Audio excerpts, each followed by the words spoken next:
I'll go ahead and get started. Thank you. Good morning, good afternoon, good evening to everyone. We have attendees. We have registrants at least from several different time zones. I trust people from all over the US and Canada and Europe have tuned in, if not other continents, as we always tend to have some people from all over the world. We're delighted as EURAXESS North America to host the US and Canadian edition of this global webinar series. It's been coordinated by the European Research Council and EURAXESS Worldwide. So with all of the initial comments out of the way, I'll just jump right into our housekeeping remarks. I'll give a brief presentation on our work at EURAXESS, although I think many of you are familiar with us, and then I'll give the floor to three great speakers representing different parts of the ERC or the ERC grant program. So firstly, the webpage that you registered for this webinar on will be updated tonight or tomorrow morning with the recording and the speaker presentations. So you'll automatically get a follow-up email from Zoom tomorrow. So keep your eye out for that.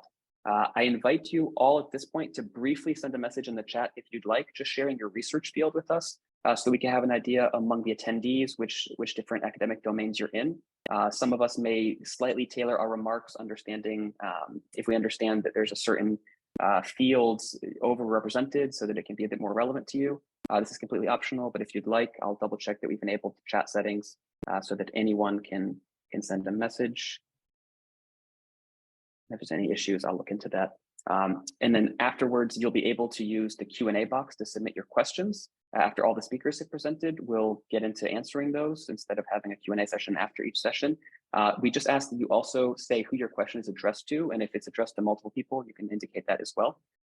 So with that, I'll jump into the presentation. I just want to quickly see the chat's disabled. So what I'll do is I'll ask my colleague to see if she can find the setting. I'm going to quickly do a 2 or 3 minute presentation on EURAXESS, and if the chat is still closed at that point, I'll go in the settings and open it up. But I don't want to delay further since many of you know about EURAXESS and you're here to hear from the great ERC speakers. So my colleague Daria, Dr. Daria Karajan and I, Jackson Howard, are here monitoring everything. Really excited to have these nice speakers with us today. We're with EURAXESS North America, based in Washington, DC, responsible for all of the US and Canada. And as I've mentioned in past presentations, we're part of EURAXESS Worldwide, which is the presence of this EU program outside of Europe. So there's over 600 EURAXESS service centers within Europe, basically providing information on the countries of interest, whether they're European Union member states or associated countries to Horizon Europe.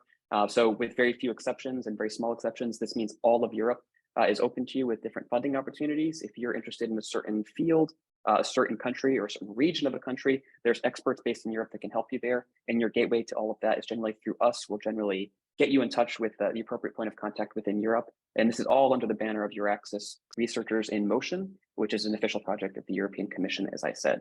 So our day-to-day job is to promote Europe as a research and living destination and to help build connections between North America and Europe. And we support researcher mobility in both directions. So this means helping people of all nationalities who are based in Canada and the United States find opportunities in Europe, and vice versa, help those who are currently based in Europe find opportunities, including European grants and fellowships to do a research stay in the United States and Canada.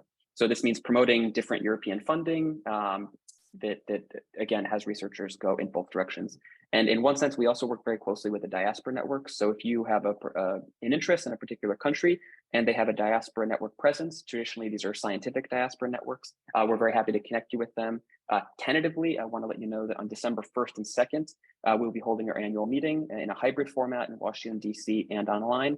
More details to come, so please reach out by email if you're curious and want to be notified as soon as information becomes public. Other than that, keep your eyes out on our bi-monthly flash note emails, and once we have an agenda and registration page up, we'll be very happy to share that automatically. So I'll quickly just explain in 1 minute an overview of the website, which is a pretty clear description of our services. So we have a jobs and funding portal. This is our bread and butter. When you Google EURAXESS, the very first thing that comes up is the jobs and funding portal. At any given moment, there's usually 8,000 and up positions. This includes PhDs and postdocs, academic and non-academic positions. It's completely open, so any institution can publish. However, any opportunity receiving funding from the European Commission automatically shows up in this. The institution doesn't have to be aware of the EURAXESS portal. It's automatically uploaded there. It's also monitored by humans and live updating. So any day that you're there, you refresh it, you might see that it says there's 10,205 positions. That's up to date as of the minute. And you're never applying through us as a bottleneck. You're always finding the direct contact information for the individual or the institution offering that opportunity right there. So you basically use us as a springboard, find this opportunity, everything's completely free, and then you apply moving forward as you would normally. You'll hear about with ERC grants, you need to have a host institute in mind. This is where many universities and non-academic institutions will express their interest in receiving ERC grantees using the partnering tool and the hosting board. Exact same layout as the jobs board. In this case, it's just for hosting grantees of different funding opportunities. We also have career development tools. For example, last year we had a 5-part webinar series on academic publishing. As I mentioned, all of our services are free, and our job is to serve the researcher community. So if you, as an individual researcher or as a representative of the university, have certain topics that are of interest to you, and you want to approach us saying, hey, can we collaborate on a webinar on XYZ topic? We're really happy to consider this and do it. Generally, we're so accustomed to webinars during 2.5 years of pandemic that I think we've become quite good at it, and we'll be able to possibly work with you to put something together, again, for free. Information and assistance, I mentioned the 600 EURAXESS service centers, and every European country has a EURAXESS national portal with country-specific information on that as well. So basically, if you just go to northamerica.euraxess.org, you can click any of these 4, soon to be 5 options on the header, the horizontal bar up top, and you're one click away from everything here. So we have 9 hubs as of this year. My colleague and I are responsible for the US and Canada. But that said, you have, regardless of which continent you're in, someone assigned to you who's willing to help you, and then 600 service centers in Europe who also will help you. And because the US and Canada do not have points of contact for official national contact points for most of these services, anyone based in Europe will be able to answer your inquiries in English and often in the host country language. So you'll hear from some of the speakers soon, all the resources at your disposal, regardless of where you're based. So I just want to impart on you in my closing remarks the fact that Europe's doors are open to you as a researcher, and then it's quite easy to get access to your answers, to answer your inquiries and your questions. So with this, I want to reiterate for one more time that all of our services are free, and we're always happy to be in touch. I'm leaving you with our functional inbox here, and I'll share a copy of my presentation afterwards. This email goes to both Daria and me. We are a team based in Washington, D.C., again, covering all of North America, and we're quite active on social media in addition to those emails that we send twice monthly. So please feel free to follow us. When you get that email from us tomorrow, you can find all of our social media channels and sign up for emails if you're not already on them. So with that, I want to quickly close with a remark on the UK. I know that's frequently one of the questions. Maybe our speakers will be able to go deeper into that. But right now with Brexit having happened, however, there's some interim periods when it comes to research and innovation. If you're a researcher who would like to be based in UK institutions, as of the present moment, you are able to apply for grants in all of the ERC calls, as long as the United Kingdom is considered a candidate for association to Horizon Europe. I suspect that we'll elaborate on this further in the Q&A, but basically right now, that's the process, that's the stage at which the UK is in. The country is considering applying for association to Horizon Europe. This is a bilateral process between the United Kingdom and the European Commission. If they are associated, then you can proceed as normal. If these discussions and this candidacy stops and they're no longer a candidate for association, then that would not be able to move forward. So this is something of a gray period. I know it's not exactly a black and white answer I can give you, but as of the present, assuming everything moves forward, you would be able to continue in that sense. So I know that's a bit vague, but that's the current status of things. I know things can change on a weekly or monthly basis. So I wanted to give you the mid-October update, so to say. With that, I'll stop sharing my screen. I will enable the chat. So people, as the first speaker goes, I encourage you just to say your research field. Thank you for bearing with us. So thank you very much. Let me just introduce now our next speaker. So I'd be very happy to introduce Pavel Plevka, an ERC grantee who will speak about his experience applying for and receiving an ERC grant. Thank you very much.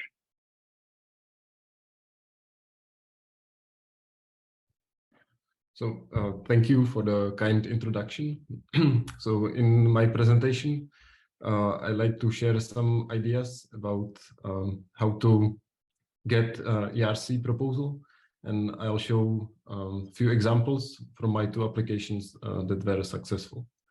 So basically, by preparing ERC proposal, you are aiming to persuade your evaluation committee that you have a great idea.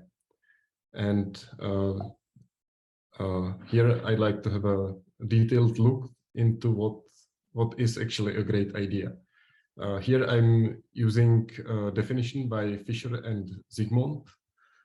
It's the one that fits. And the 4 letters from fits stands for the fact that the idea should fill a gap in knowledge. So in your proposal, you should first clearly identify what's the state of the art in the field and what you can provide in addition to, and what's actually missing, like what's the opening and what's the opportunity for you to develop some additional knowledge.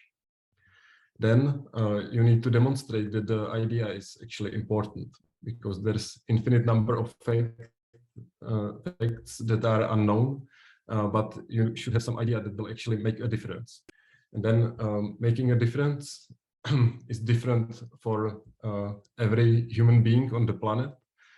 So you have specific tasks, specific groups of people that you need to persuade that your idea is important.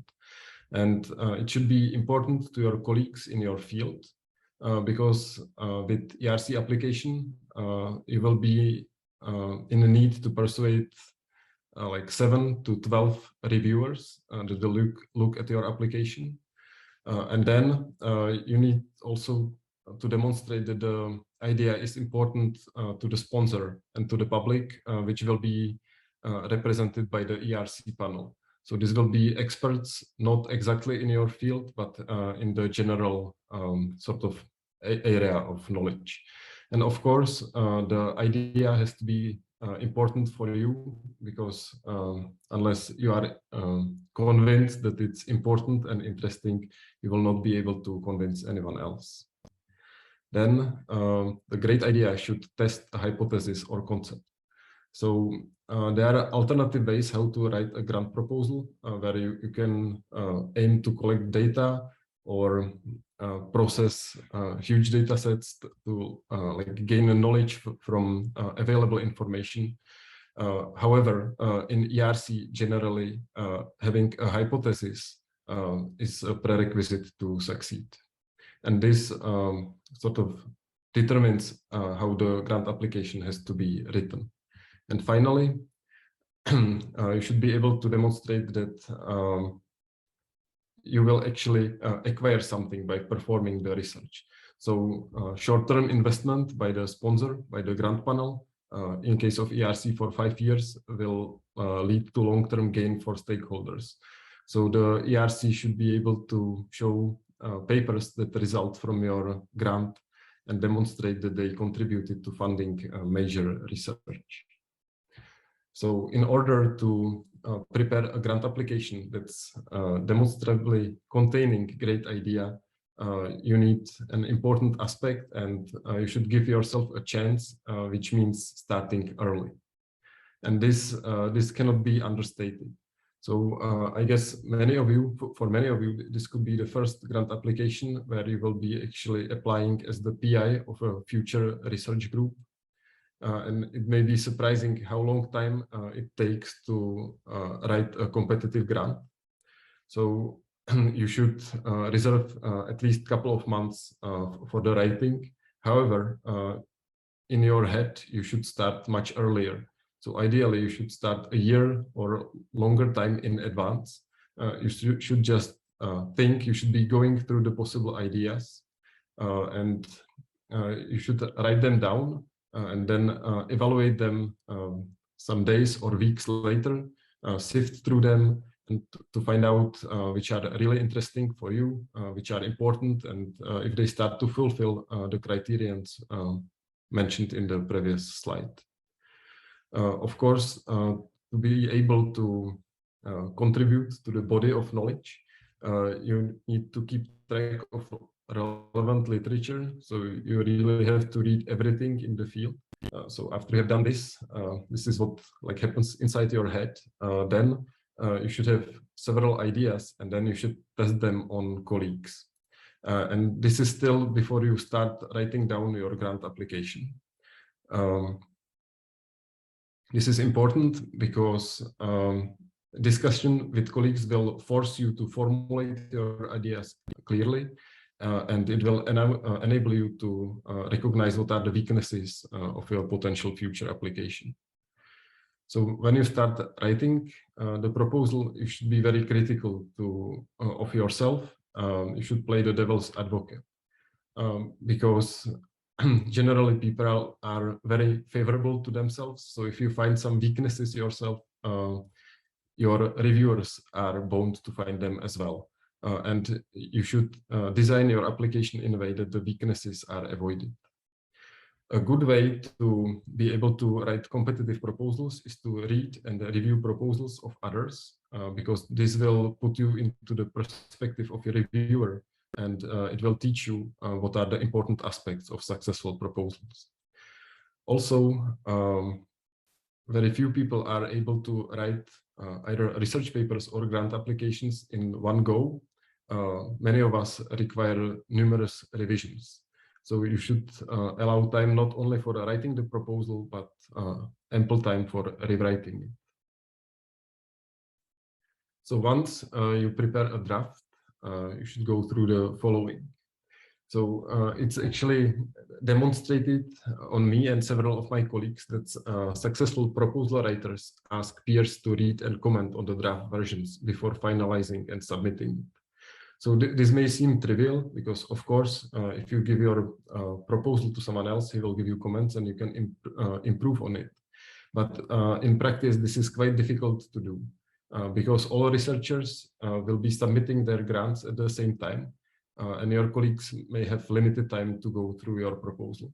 So in practice, if you want to get useful feedback, you will need to prepare your application very well in advance, and you will need to reserve time of your colleagues to be able to look at your application. You should be critical in whom you select to give you this peer review, because this is generally not an ability that everyone has. So you should test several colleagues, and you should require honest answers. Getting this feedback is very painful because generally you prepare your proposal and you think it's almost finished, it's about ready to be submitted. But then you get this feedback and you will learn that you need to do major rewriting. However, it's much better to learn about potential problems or unclear sections from friends or colleagues than from the reviewers, because then you have no option to fix it. So here are a few items why proposals may fail. So some proposals can have unclear problem, objectives, or project plan. And this can be improved by providing more details in the grant application. So some proposals can have lack of focus, can be overly ambitious. So when preparing the grant, you need to take into consideration the budget, like how many people you will be able to employ, and adjust the amount of research work to their time and effort. There can be comments like unclear or minimal impact. So in this case, you need to work on improving your justification. So you really need to convince the reviewers from the beginning that the research idea that you are tackling with is of importance. Often you can get comments that the work is derivative, meaning that something similar has been done before, that it lacks novelty. So the ERC grants are sort of flagship of research grants in Europe, and really aiming to do derivative work is not gonna cut it. Also, what ERC usually rejects are so-called fishing expeditions. So these are types of grants when you say we'll study numerous bacteria and identify some interesting ones, for example, or we'll study numerous viruses, identify those that are most dangerous. But this is not hypothesis-driven research, and that's not what ERC is looking for.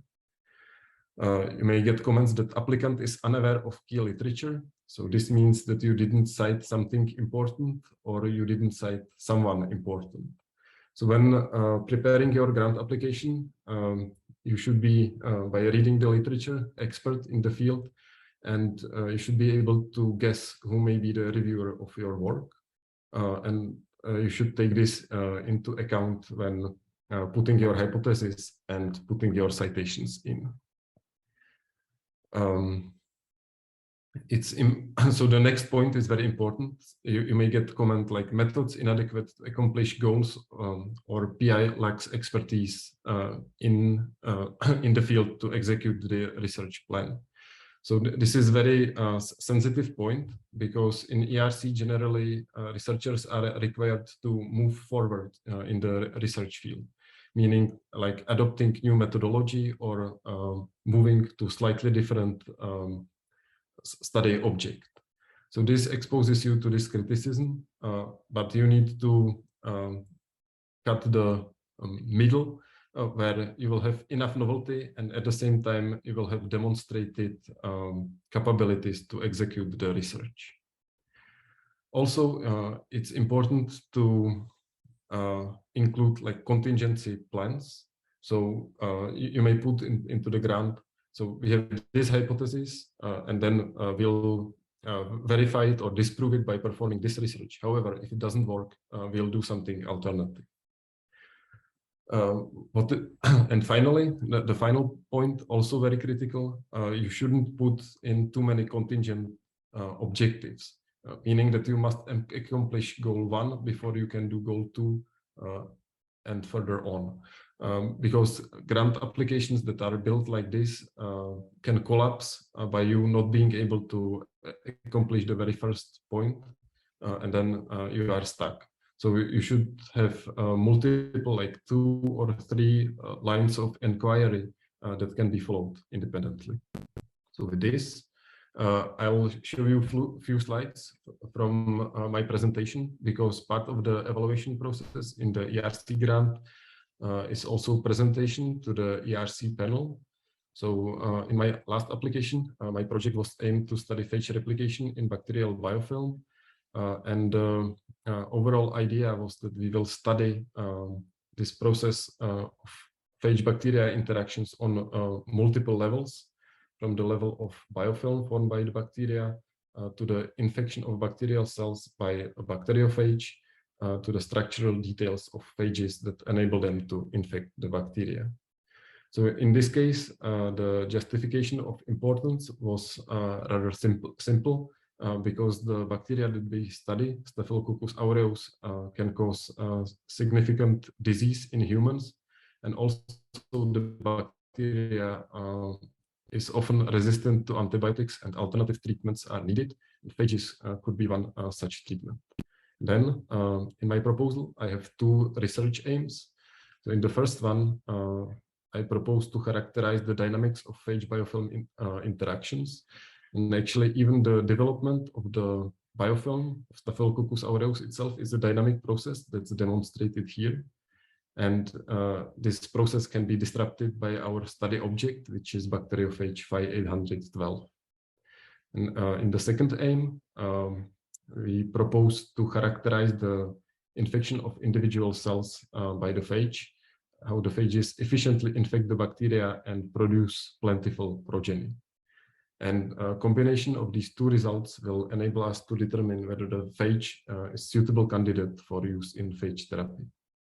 So then I had a number of slides that would describe the methodology we are planning to use in detail. I will not go through this because this is not of interest to many of you, but at the end, I summarized the research impact. So I sort of promised to deliver some breakthroughs in the basic research to characterize the dynamics of phage biofilm interactions and perform structural virology in situ, which is kind of moving the technique of cryo-electron microscopy to study processes in cells. I also promised to contribute to the development of new methods, that's in particular light sheet fluorescent microscopy and correlative light electron microscopy that could be used by other researchers to study different systems. And there is a little bit of application sort of overreach because I promised to characterize the properties of the page. So here I'd like to emphasize that ERC generally is not the tool to fund applied research, and you shouldn't focus your applications on applied research. Also, important part of the evaluation is the research team or expertise of the applicant.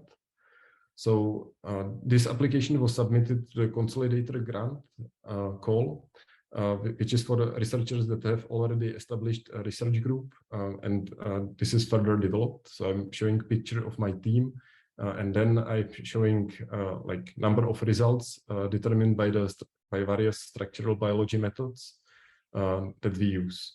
So this was to characterize my CV and expertise in the field to demonstrate that we can do the research that I'm proposing in my application. So here I'll finish with last slide because many of you could be at the earliest stage of the career where you will be applying for the ERC starting grant. So I'll show you a similar slide that I used almost 10 years ago.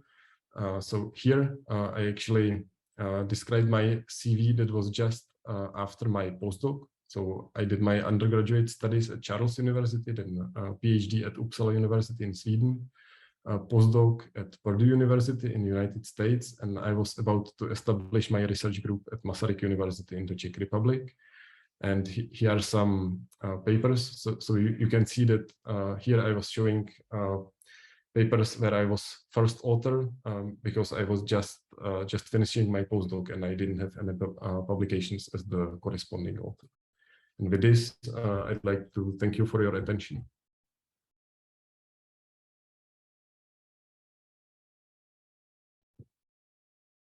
Thank you very much, Pavel. Before I go on to the next speaker, I want to very quickly add some additional remarks. I've been monitoring the chat and I'm really happy with the dynamic check-ins people are giving with their research fields. So a few quick additional remarks. Firstly, we are all monitoring the Q&A. We'll jump right in as soon as all of the speakers have presented. Please keep your inquiries coming. And then if for anyone submitting questions from now forward, please just let us know who the questions are addressed to so that we can more appropriately ask the right speaker. And regarding the presenters today, we're very lucky to have speakers who can address the practical aspects of preparing a proposal and finding a host institution and whatnot. So if you want to become more familiar at a basic level with the different ERC schemes and the grants themselves, we will be sharing in the follow-up email tomorrow recordings to our past webinars on ERC grants, as well as a link to the main ERC page describing each one. There's also something that I'll share in the chat as soon as I finish these remarks, a playlist on the ERC's official YouTube channel called ERC Classes, and they explain proposal writing in very succinct videos that are quite easy to digest and relatively short. So I'll be sharing that right now. Let me copy and paste before I turn the page over. We'll monitor the chat for chat-based comments. Any questions, again, for the speakers, please use the Q&A box. I'm seeing everyone's research fields in the chat. I want to quickly just give an example. Someone mentioned an interest in a specific city in Spain. So if you have an idea on your research destination, I want to leave examples for how you would follow up using the EU's tools. So for example, for this particular researcher, you could go, for example, on the EURAXESS website and find the EURAXESS Spain national portal. You can also go on the EURAXESS website and find the list of all the EURAXESS centers, where you can filter using the toggle button, only filter on Spain, and you'll get a list of all the service centers there. And even within that, you can switch between the service centers and the individual points of contact in Spain. And then finally, on the ERC website, there's a list of the 3 Spanish national contact points for the ERC. So some of these are Horizon Europe and EURAXESS points of contact. Others are the NCPs, the national contact points, specifically for the European Research Council schemes. So I'm just also pasting examples for this one individual person, but you can sort of use the equivalent if you have a country or city in mind to find out what the next steps would be for you. If you don't have a city or country in mind, you can type your field in the jobs portal and the host institute portal and see what matches come up. Oftentimes host institutes will say, we want to receive someone who's been receiving EU funding, let's say an ERC grant or a Marie Skłodowska-Curie Actions Fellowship. So if you're interested in applying together with us as your host institute, here's the field that we're looking for researchers in. So I invite you to do that if you want a one-on-one sort of coaching session or a little bit of assistance where we can show you live with some screen sharing. We're really happy to do that, schedule a quick call. So I have those quick remarks out of the way. Again, all of those links I'll also share in a follow-up email. I'd now like to invite Esther Jarur in the Czech Republic to give remarks on behalf of the Host Institute. Okay, hello. My name is Esther Jarur and I work together with Pavel, and we work for the same research institute. I will now share my screen, and I would like just to say that I have seen that you are from various fields. Don't think that this is irrelevant for you if you are not from the field of life sciences like us.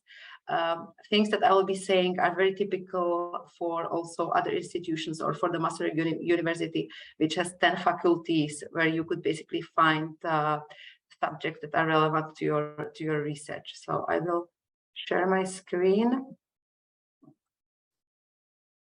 and start with the presentation.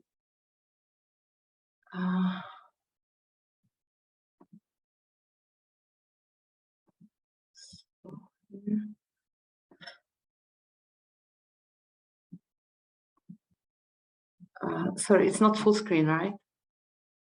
I don't see it full screen.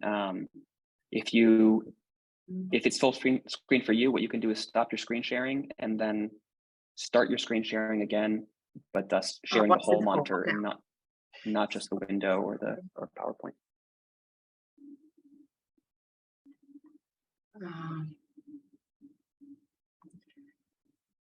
So here.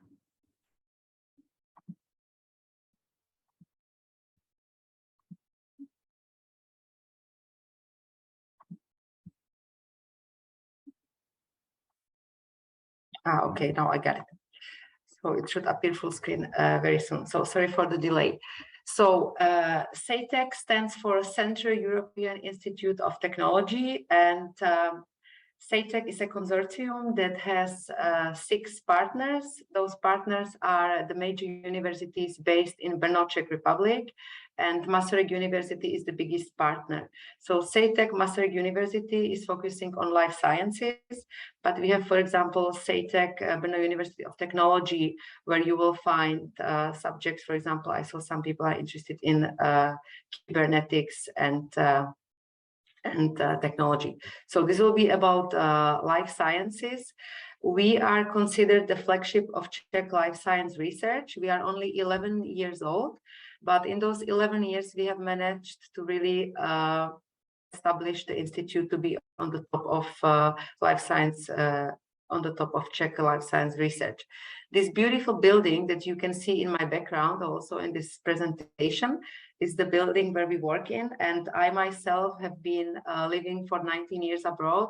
And when I came for the interview, this was my first job back in Czech Republic, I was blown away how beautiful are the facilities and how nice it actually looks like. It's not something that even me as a Czech person would expect from the Czech Republic. So we are based in Brno. Brno is the second biggest city in the Czech Republic, and it is known as the capital of science and technology. The destination is really great because you are in the heart of Europe, very close to Germany, Poland, Slovakia, Austria, and it's a really great place to be. Our mission at CETEC is to improve quality of life and human health through scientific innovations. And our vision, what we aspire to be, is to be the leading European research institute in life sciences known for its discoveries. This picture shows our building from the outside. Our values, what we believe in, is curiosity, scientific independence, collaboration, knowledge sharing, integrity, and inclusiveness. And we have basically 4 main programs, which is structural biology, plant biology, molecular medicine, and neuroscience. Okay, so to present the institute quickly in numbers, at SATEC MU, we have approximately 500 employees. Those 500 employees work divided in 29 research groups. We have 170 ongoing projects, scientific projects that we are currently solving. Our researchers are producing 330 publications per year. Those are data from the year 2021. And more than half of our publications is in the Q1. We have 241 PhD students, and out of all employees, 44% is from abroad. And we have altogether 45 nationalities working here at SATEC. SATEC is a truly international research institute, so the main language of communication here is English. So anybody who will join from English-speaking countries doesn't have to worry that you will have any language problems. We are fully English-speaking. SATEC MU has 11 core facilities. This graphic or this data will be only interesting, I guess, for people from the area of life sciences. And I would like to say that our core facilities are one of our strengths because we are such a new institute. We were funded thanks to a very generous funding from the European Commission and the national government. So initially we got 200 million euros to purchase the newest equipment. And during the 11 years, we have done a lot of effort to keep this equipment up to date. So a lot of researchers decide to join us exactly for this reason, that the equipment they find here is hard to find elsewhere. And they can spend a lot of time using this equipment. I think maybe Pavel can talk more in detail about this if you are interested in the discussion later on, because besides being a research group leader, he is also the director of infrastructures here at SATEC. So our people and our state-of-the-art core facilities are our most precious assets. This equipment will be for nothing if we do not have people who are able to operate it, and excellent scientists who will produce scientific results. And this is also the reason why we are talking to you today, and also the reason why we basically brain gained Pavel back from the United States. And we are very interested in welcoming talents here at SATEC, regardless as PhD students, postdocs, or research group leaders with ERC grants. So now let's come to the ERC support, the support that we can give to ERC applicants. And let's start with the pre-award phase. So as Pavel said, it's very good to start planning very early. We prefer if the potential applicants contact us at least 6 months before the deadline, because there will be time for entry consultation and topic definition, because the topic should also match quite well with the hosting institution. So this is one of the services we provide. If you contact us, we can define that your topic will be suitable with our research strategy and with our equipment in the core facilities. We help with the budget creation because, as you know, this can be very specific for any country, and those will be information that will be very hard for you to fill out. We provide data about the host institution, of course, into the project proposal. We provide information about our infrastructure and equipment to match it with your research interest and research goal. And we also give you feedback on the draft proposal from our scientific director or a relevant person who could engage. We also provide you with a host institution letter and support during preparation for ERC interview in case you are interested in this type of support. So once you get the grant, we also have a variety of services that we can offer to people who are joining us from abroad. So first of all, we have project administration office that will help you with everything related to the deliverables of your project. They will set up a kickoff meeting and assign a responsible project manager. The project manager will check for you or pay attention to all the deadlines and will make sure that you will manage to deliver everything on time. They will help you with your finance and accounting. They will support you with all administrative requirements of the grants and with the deliverables. They will help you with the communication with the NCP, and they will help you with any audits. There is also a huge variety of other services that the Institute will provide you with. We, for example, have a welcome office for all foreign researchers that are joining us for abroad, and the welcome office will help you with anything you need once you arrive.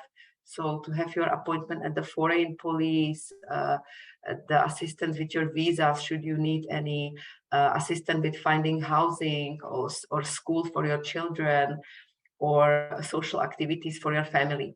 We have an onboarding process in place. So once you arrive, you don't have to worry that you will be just thrown into the place without giving a proper onboarding.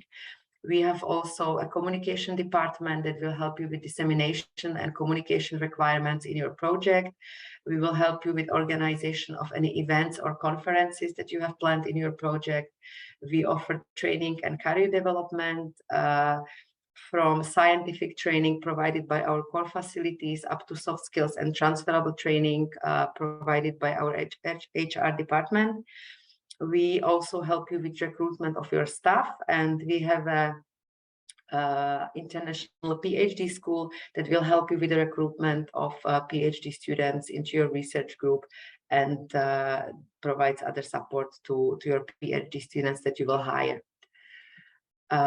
So this is basically the end of my presentation. And if there was some time, I had a video here that I could play. It's without sound. You will just see how the Institute looks like, so you can get an idea how research institutes in Czech Republic can be.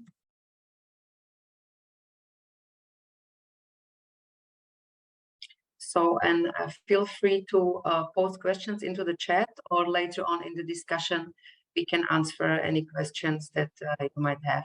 This video is a bit old, so maybe the data is not really corresponding with the newest data I was presenting presentation.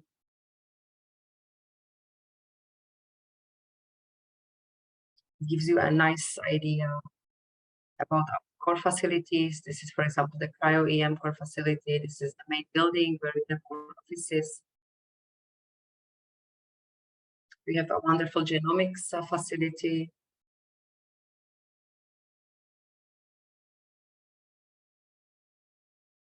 Yeah, we have also great plant science research with phytotrons and greenhouses.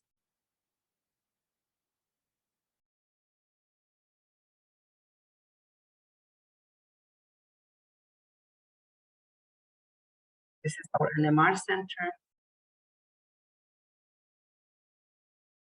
This video was recorded on a weekend, so you don't see so many people.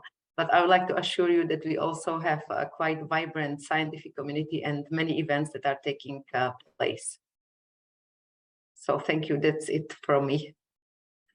Thank you very much, Esther. As a reminder, we'll be sharing everyone's presentations. So I think your presentation will include that video. And if in the PDF export, the video is not included, what we can do is include a link to it separately. So thank you very much. We continue. I see someone writing a comment about if the recording will be available. Yes, it will tomorrow. So as long as you've registered, whether you attended or not, you'll get an email from us via Zoom tomorrow. So thank you for keeping your eyes out for that. You'll be able to check everything at your own pace.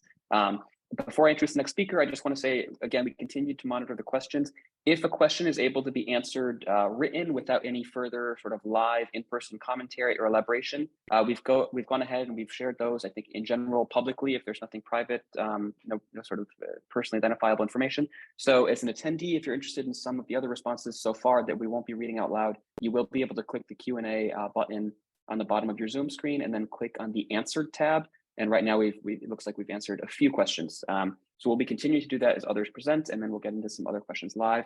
So thank you very much so far. I'd like to introduce our next speaker, Katerina Kara-Kassadou, ERC National Contact Point in Cyprus, speaking about the role of the NCPs. So thank you very much. Hello, everyone. Greetings from Cyprus. A small, I don't know if you can see my presentation. Is it full screen yet? Yeah. It's delayed a few seconds. Let me tell you. Yes, thank you. Okay, so greetings from Cyprus, a small sunny Mediterranean island at the edge of Europe.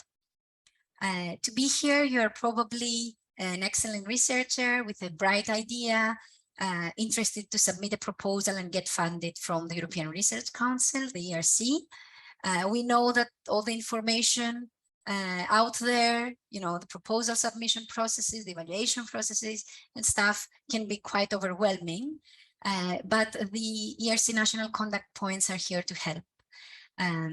So what are the ERC national contact points, the NCPs? They are support structures nominated by the national authorities in European Union member states and also in countries associated with Horizon Europe and some in third countries to provide information, to provide on-the-ground advice and assistance to potential ERC applicants and beneficiaries in their countries, in the country of the NCP, or willing to come to the countries of the country of the NCP. And this support can be throughout the life cycle of the project, of the proposal, from proposal submission to project implementation. Just to be clear, they are not ERC representatives. They are independent. And let me just point out that there are NCPs not only for ERC, there are NCPs for all parts of Horizon Europe, the framework program of the European Union for Research and Innovation. So one example, here in Cyprus, all NCPs are under, including the ERC NCP, are under one roof in the Research and Innovation Foundation, which is the national funding agency for research and innovation. In other countries, you can find them in ministries, in academies of science, and funding agencies. So there is a variety. And here are the two ERC NCPs in Cyprus, myself and my colleague, Dr. Sepp. So what can the ERC NCPs do for you? They provide information, they raise awareness, and this is done by organizing information events, promotional events, and raising awareness on funding opportunities on the calls of ERC, also on horizontal issues like gender balance, open science, and in general, they circulate information, they circulate documentation, and inform you on participation rules, submission, on the evaluation procedure, project management issues, and things like this. The second part of our support includes assistance, advice, training to potential applicants. We assist researchers and host organizations so that we can increase submissions of proposals to ERC and, of course, success for our country's researchers. We organize trainings to this respect on ERC issues, and we also provide advice. We resolve queries. Any questions that you might have, we will be happy to reply to. And also we do some signposting, like signposts to other support networks, to other funding opportunities, etc. And again, one example, because the NCPs in different countries offer different portfolios of services. Here is an example of the Cyprus ERC NCP services. The services are provided under 3 pillars. The first one includes awareness raising, the information dissemination that I mentioned before. So we organize info days, webinars, training seminars, but we also do direct communication, many one-on-one meetings. We send emails, we send newsletters out, we post on our website, on social media, etc. The second pillar is the more practical one and the one with the most added value. It includes the assisting and advising during proposal preparation. In Cyprus, we do pre-proposal and full proposal checks. This means that potential ERC applicants can send us their proposals and we can provide feedback. We also organize mock interviews for applicants that pass to step 2 of the ERC evaluation process, where an interview will take place. So what we do, we organize a mock panel with past ERC panel members, with ERC grantees, other academics, so that we can simulate the interview procedure and help the applicant practice before the actual interview.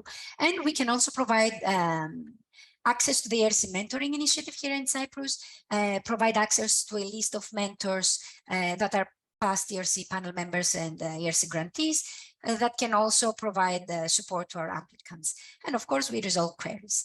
And if your proposal will be funded, it will become a project, we can provide customized support on contractual matters during the grant agreement preparation and also during project implementation on any issues that might come up. This is a video of the Cyprus Horizon Europe NCPs. I will not play it, but it will be in the presentation for you to watch. And just an example of how you can find the ERC NCP in the country where you plan to implement your ERC project. The first way is via the ERC website. So you will go to the ERC website, you will select help and contact, the tab shown in the screen. Then from the menu on the left, you select national contact points, and from the drop down, you select the country. And a second option is the funding and tenders portal that also includes all other Horizon Europe NCPs. And in a similar way, you can find your ERC NCP. So find your NCP, reach out to us. We are happy to help with any issues related to the ERC. I will not say anything more. I have seen many questions that I can answer in the Q&A. So do not hesitate to contact me in person or now during the Q&A. I would be happy to respond to your queries. Thank you. Thank you very much, Katerina. So I think what we'll do is I'll invite all of the speakers to open the Q&A box, go through the open questions, and then also perhaps review the answered questions where several of us have written some responses, and we can all make sure we align and agree with one another's responses. I've typed a few to the best of my knowledge, and I think if anyone has anything to add, you're welcome to. Other than that, we invite all the attendees to continue typing your questions. If you have something that's not exactly a question and you want to share reflection in the chat, we'll also be monitoring that. And in the meantime, I will invite any of the attendees to sort of self-select and speak up if there's a question of interest to them. Katerina, I see that there's one that you've marked you will answer live. So do you want to jump into that one? I avoided answering in writing because I wanted to share in the chat the respective link. The 2023 ERC calls are, most of them are open. I have included a link with the timeline of the 2023 calls. Okay, and I can also, there was another question on the association of the UK and Horizon Europe. I also have a link for that one as well. I will share. It's from the funding and tenders portal of the European Commission again, and it's the official document that it is being regularly updated with the information on the associated countries, the countries associated to Horizon Europe. For the time being, Switzerland is not covered by the transitional arrangements while the UK is, and you can find the link in the chat.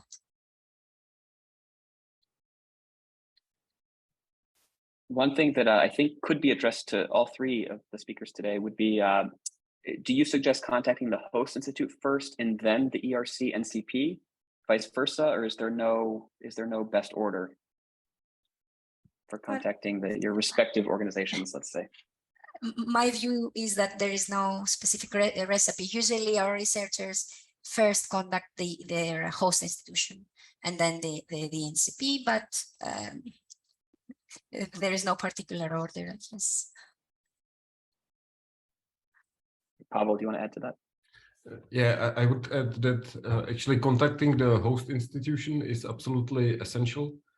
Because you will be performing your research there. So you need to find out if they have the equipment that you need and if they have space for you to actually establish your research group. So I think it makes sense to first be in contact with the research institution. Otherwise, you may be just chasing a sky castle. Thank you. I see, again, we invite everyone to submit questions in the Q&A, although if I see anything in the chat, I'll try to read it out loud. Someone asks if Canadian researchers can apply. I'll ask my colleagues to correct me if I'm wrong, but basically anyone based outside of Europe will be treated as an international researcher and can apply. So there's no restrictions based on one's nationality or place of residence. So yes, Canadians can apply. One thing for those based in Canada that in general you may wish to keep your eyes on in the coming months and let's say a year or so with no official timeline is Canada and the European Commission are interested in Canada becoming an associated country. So there's 27 EU member states. When we say EU, that's the traditional definition. However, there are many countries that pay into the budget for research and innovation. So when it comes to research, they're treated like EU member states in that sense. So you can think of several countries. Norway is not part of EU. However, they pay into the budget. So you can think of Europe for the most part as a single borderless region in terms of mobility. So Canada may be associated in the future. I think both parties are encouraged by the state of progress with regards to those negotiations. So there's no updates that we have for you today, but I think that'll be something you want to keep your eye on in the future. So yes, Canadians can apply. We encourage you to, and keep an eye maybe on the EU delegation in Canada. They're probably going to be one of the best sources, along with the European Commission, Brussels, and any press releases with regards to if and when Canada becomes associated with Horizon Europe.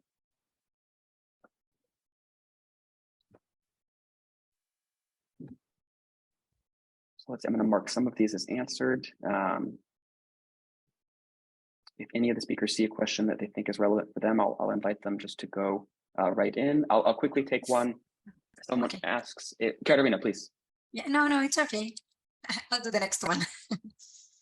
I am pasting a link into basically the ERC's webpage it's titled for non-European researchers, and it describes for those outside of Europe how to apply for the grants. So I think that's a great starting point. And then there's a link within that own page, but I'm going to copy and paste that as well, called International Arrangement Funding. We actually hosted a webinar on this for the perspective of the US, but I think you can extrapolate and take examples for other non-European countries. Bilateral agreements, again, between the ERC and non-European countries for funding, including the ability to join existing European teams. So someone asks the question, I'll ask my colleagues to elaborate, but ask the questions for, can a US-based researcher join a European team without leaving the US? So I don't want to guess out loud too much, but I leave two links that I think will be relevant. If the NCP or anyone has comments, I invite you to elaborate. If you want to jump to another question, I also invite you to do that.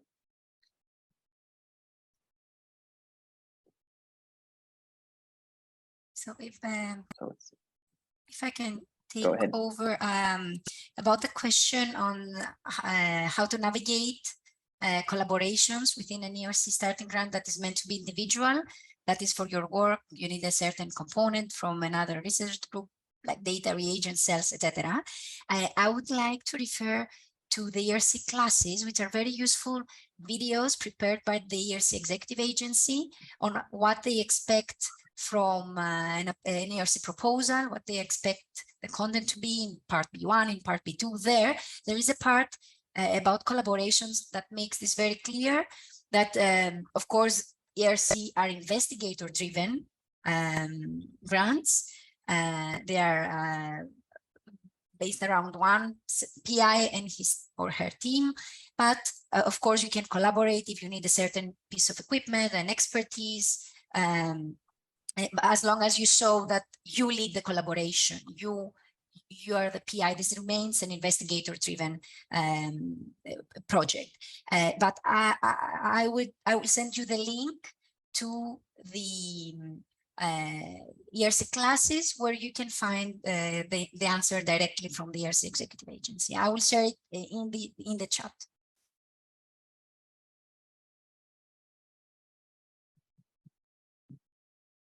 Thank you. And what we'll do is I will compile a list of all the resources that we're sharing so that you don't have to frantically open and bookmark all of these different tabs. So that'll be in the follow-up email.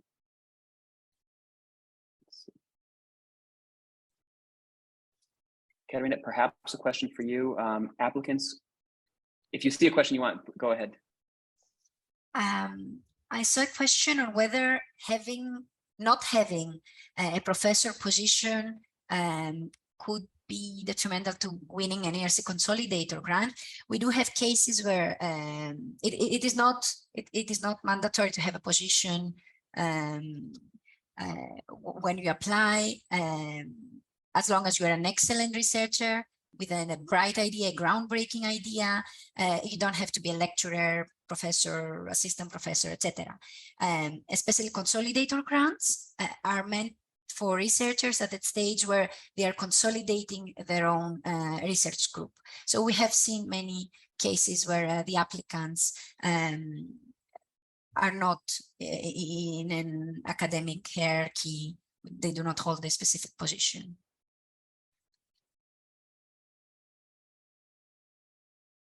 Someone asked Katerina about, are there any collaborating funding opportunities for US-based PIs without moving to the EU? What I want to bring up is a website to the EURAXESS jobs portal where you can search for Europe-based teams that are looking for a non-EU or associated country-based partner. Once that link loads, I'll share it, but I did want to ask you if you wanted to elaborate on that for those who want to stay in the US but join a team. What are the routes for them? So I can think of two ways.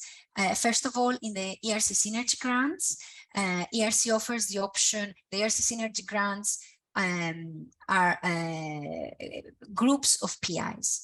So they remain still investigator-driven. So excellent PIs joining forces though. So 2 to 4 PI joining forces to address a very challenging problem that no one of them can address alone. So they join forces, they join resources, but they still have, you know, the PI status of the ERC. So in that case, one PI can be located in a third country. And the other option that I can think of is that if you read the ERC work program, the information for applicant, it is mentioned that the PI can create a team in the way they want it. And they even have the option to include team members hosted in other host institutions if they can explain the scientific added value of this. So they can even include someone not based in the host institution, even though this is an investigator-driven project, but it has to make sense from the scientific point of view. So they have to really explain the added value. Have a look at the work program of ERC and the information for applicants. You will find that point. It's very interesting. Thank you. I shared the official link to the Synergy Grants as you were discussing that, so everyone will be able to go to the Answered tab and click on that if they want to learn more. I think you've already seen the next question if you want to jump into that one. One of our participants asks if specifying the nationality is relevant. It is not. ERC funds researchers of any nationality coming from anywhere in the world, but they have to be based for the ERC project in a host institution in a member state or associated country. So there is no relevance on whether you will use one nationality or the other in your, if you will mention it. Thank you. And then someone asks a question about if there are specific mobility rules, generally along the lines of that you must be out of European territory or whichever country or regions you've lived in previously. I know, for example, for certain grant schemes, it does work that way, where for a certain number of preceding months or years, you cannot have lived in the country. Can you describe with the different ERC grants any restrictions regarding that? Should I pick up this one as well? Please. So for ERC, there is no mobility rule. You might remember a mobility rule from Marie Skłodowska-Curie actions, but for ERC, you can even already be in the country. For example, we have ERC applicants already residing in Cyprus or coming from another country, and they will be joining Cyprus host institutions after the ERC project starts. So there is no mobility rule, as long as the project, the ERC project, is in a host institution, member state, or associated country. Great, thank you. I think we'll mark that one as answered. And then what I'll do is I'll give a minute here if any attendees want to ask a last minute question. I don't see anything else in the queue, so I'll invite any of the speakers today, if they have any closing remarks they want to give, we'll welcome you. I think it's been really illuminating to hear from the three different perspectives, let's say. Looks like everyone is quite happy here with the answers. So I invite the three of you, please, Pavel, Esther, Katerina, if there's anything you'd like to say before we sign off.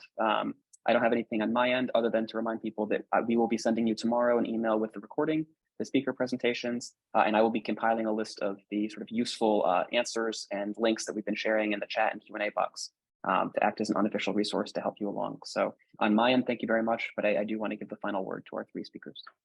Thank you everyone for your attention, and I hope we will see a lot of talents who are currently based in America and Canada, that they will join Europe and ERC programs. Thank you. Thank you. Well, in the chat, someone's asking if it's possible to contact the speakers for follow-up. So for us at EURAXESS North America, we're always available. Half the time we can answer your questions directly. Other times we have to make sure we get your question in front of the right person, and we'll get it there. So our information, I'll leave it in the chat. It's also at the very beginning of the chat with all of our social media channels. And then I don't want to speak on behalf of the other presenters, but generally if a speaker is wanting to be contacted or happy to have their doors open to you, they'll include in one of their final slides their contact information. So I'll encourage any of the speakers either to share now their contact information or leave that contact information in their PowerPoint presentations that we'll share afterwards, so that starting tomorrow, when you get that follow-up email from us, you can take direct contact. So on that end, Katerina, if you have any remarks, or Pavel, you're welcome to. But I think at this point, hopefully we've addressed all the questions in the Q&A and in the chat. And I'll be diligently working this afternoon, this evening for me here in the US, based on my time zone, making sure I gather everything so you get everything ready for you tomorrow. From my side, thank you for the invitation. Thank you for all the very interesting questions, and I would be happy to answer any additional questions. You have my email in my presentation, so don't hesitate to contact me. Great. Thank you all. Okay, well, I just like to wish the best of luck to all applicants. Thank you, everyone. We'll see you with the recording tomorrow. Take care. Bye-bye. Thank you.